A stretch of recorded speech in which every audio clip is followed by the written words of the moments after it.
அப்படியெல்லாம் இல்லை யசோதா. அரசு கல்லூரியில் இடம் கிடைத்துள்ளது. அதனால் அவளுக்கு படிப்பு செலவு எல்லாமே இலவசம்.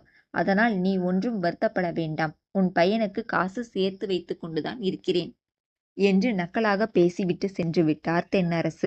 பணம் செலவு செய்ய வேண்டியது இல்லை, அனைத்தும் இலவசம் என்பதை அறிந்த பிறகுதான் யசோதாவிற்கு மனம் நிம்மதி அடைந்தது.